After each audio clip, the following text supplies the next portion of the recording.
the big announcement about the downtown hospital yesterday from MVHS. We have Anthony Brindisi, who is on the line, and he has been instrumental in, securing $300 million in the budget over the past year, which will help the project, which is estimated at $500 to $600 million, depending on the location, and could take 4 to 6 years. And I believe the Assemblyman is on the line to join us this morning. Good morning, Anthony. Good morning, guys. How are you this morning? Doing okay. Congratulations on the announcement yesterday. I think it's good news, and I think as more information comes out and people start to learn more about the plans and the hospital involves the community in the planning, there's still a long way to go in terms of studying the site, parking, transportation routes, things like that. There's still a lot of work that has to go into this. But we're very fortunate here to receive this kind of allocation and state funding from the state. It's taxpayer money, but it's money that the folks from Rochester wanted. It's money that the folks from Syracuse wanted. It's money that the folks from Albany wanted. Fortunately, we were the ones that got it, and I think we deserve it because St. E's and St. Luke's have been great facilities, but in terms of the needs of a modern healthcare system, those two hospitals just don't meet the needs as they once did. St. E's is over 100 years old, is falling apart in places. St. Luke's is actually more expensive to try and renovate St. Luke's than to build a brand new facility. And when you build a new hospital, you want to make sure it's easy to get to and centrally located. And I think the downtown site that they've selected is a good location for that in terms of the transportation routes that go in there, north-south arterial and all that.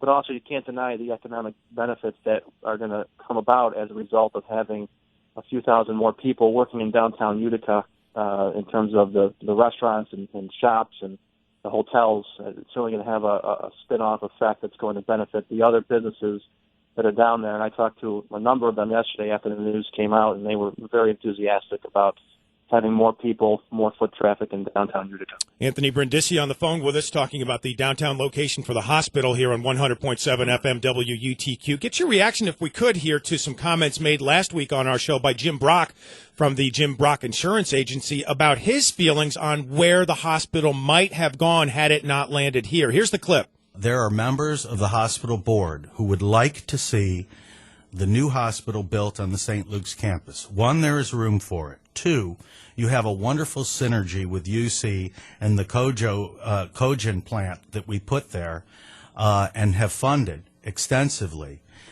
This would be a great location. And to comply with the Assemblyman's legislation, we simply annex that campus, St. Luke's campus, into the city of Utica, and we are now complying with the requirements of the legislation. So that's a wonderful idea that someone came up recently. I wish I was smart enough to have thought of it, but I want to give credit where credit's due. All right, and then you said you want to build a lot of living space downtown instead of a potential hospital. Don't you have to, isn't that in some ways putting the cart before the horse? Don't you have to attract and make sure you're attracting people to downtown before you have dwellings and residences? You know, it's the old adage of what comes first, the chicken or the egg. The top realtor in our community and arguably in all of upstate New York, John Brown, has studied the demographics of our incoming as he calls them, our 30-somethings. The demographic is single, around 100-plus income. What they want is an urban lifestyle. They want to be around arts and entertainment. If we don't offer it to them here, they're going to go to Syracuse. They will think nothing of a 45-minute commute from downtown Syracuse.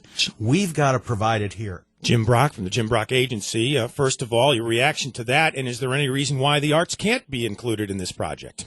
Absolutely not. First and foremost, he claimed that board members were against us. The board voted unanimously to select downtown as their preferred location. So that argument doesn't stand to reason for me. Every major city in this country has an urban downtown hospital located near it. And you have arts, you have living space, you have all the amenities that go with an urban setting in those cities, and they work quite well. Young professionals who want to live downtown understand that Sometimes there's noise, sometimes there's traffic, sometimes there's parking issues. I lived in Albany for a long time around a hospital, and you just dealt with it, and people liked it because there was more of a sense of community, and that's what people want when they live in a downtown urban setting. I think this is a tremendous opportunity. The area of the city that this hospital would be going to has been blighted for decades. I think since I was a child, that area has been neglected. And here's a chance to remove some buildings that have no historical value whatsoever, that are falling down. Many of the properties over there are actually already owned by the city of Utica, so there'll be no loss of tax base. And you have a chance to put a modern, state-of-the-art facility in your urban core. And when you talk about synergy, there's a lot of synergy already with the UC coming downtown. You have synergy. You're 2 minutes up the arterial from SUNY Poly. There's discussions with the hospital and SUNY Poly about partnerships. There's discussions with the hospital and the Masonic Labs about partnerships. There are so many opportunities to bring more young people into this facility for educational purposes. And students, young students, want to be in an urban setting. I can tell you that. And I think this has so much upside for the area. There's a lot that still has to be done to determine if it can work, but this is an opportunity that I think we should embrace and try and make it work, because this hospital is going to be around for another 75 to 100 years, and we just don't see projects like this in our area. It's a long time since the city of Utica has been selected for anything, and we're starting to get some credit. And let's embrace it and roll with it. Assemblyman Anthony Brindisi on the phone with us on the Talk of the Town, 100.7 FM WUTQ. We've talked to some local small business owners in the Bag Square area and elsewhere, and they say that their tax burden will increase because of this. What do you say to that? Well, you have some business owners in the Bag Square area who are complaining about government money and government projects. Those are the same business owners who were recipients of government money to expand their business. And I won't name names, but I know they know who they are. So, that's an argument I just don't think stands up to challenge. What this is going to do is it's going to enhance the value of every property in downtown Utica. So their buildings are going to be worth more than they are today, and that's just the facts. I mean, this is going to cause greater enhancement of the properties that are located in the downtown area, greater benefit to the property owners down there. So I think it's a good thing for downtown. Anthony, and with sticking with that, you made the Albany comparison, and I know exactly where you're coming from. I spent my time down there as well, and it is smack dab really right into the community. There is a sense of kind of togetherness with it being there, if you will, and the idea of some of these Bag Square businesses, talking about, will it hurt my business? How will it help them as far as, and what will we see as far as the layout changing and utility and infrastructure changing down there, which I know is some concern? Yeah, I think that the city engineering department, the state will be involved in studying the issue of the infrastructure down there. I'm not aware of any particular issues in terms of infrastructure. DOT has plans for the Oriskany-Genesee Street. For the Oriskany-Genesee. They had plans already in place. They put those plans on hold because they need to study the impact of a new hospital in that area and what that would mean for Oriskany Boulevard east-west travel.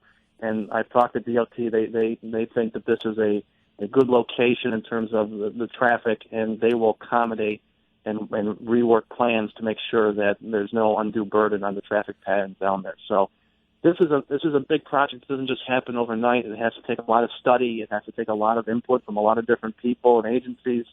So that all is going to happen, and still there's financing that has to go into this. There's still money the hospital has to raise to complete the project. So, we're at the start of this thing right here, and certainly there's a long way to go. So let's get the good information out there. Let's get the facts out there, and I think when people learn the facts and when the studies come back, if they come back saying this is the right location, then I think it's the best thing for the city. Anthony, if the studies come back saying it's not doable, it's not feasible money-wise or infrastructure-wise, I'll say, look, let's put it somewhere else. But we have an opportunity here, and I think we should embrace it. Anthony, when would those studies return? And best case scenario, when would the hospital become a reality in downtown or elsewhere? I think it's going to be a multi-year project. I would say anywhere from 5-6 years for the whole thing to be done and completed. It's going to take a lot of time to build the facility. It's going to take a lot of planning over the next year or so. and studies to determine the needs of the downtown site. The hospital's engaged a developer, consultant in hospital development that is world-renowned. They've done facilities all over the country in urban settings and rural settings, so they have a lot of experience working with these kinds of sites. And from my understanding, they are very excited about the possibility of a downtown site. And I think based upon a lot of their recommendations, that's why the board went with that particular location. All right. And how long for the study to come back? It's hard to say. I'm sure there's multiple studies that are going to happen. The DOT is going to have to be involved. I'm sure the city engineering department is going to have to be involved. So those things are going to take place over the next year. I would assume in the next year or so you're going to see some results of some studies that are done on the infrastructure and other needs of the downtown area.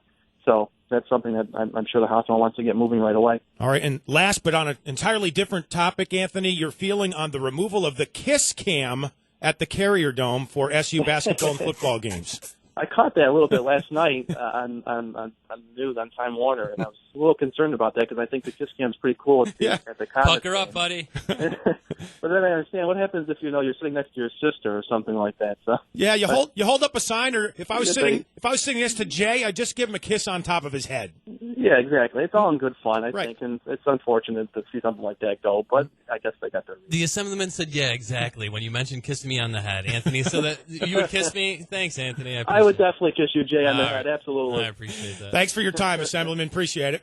All right, guys. Thank you.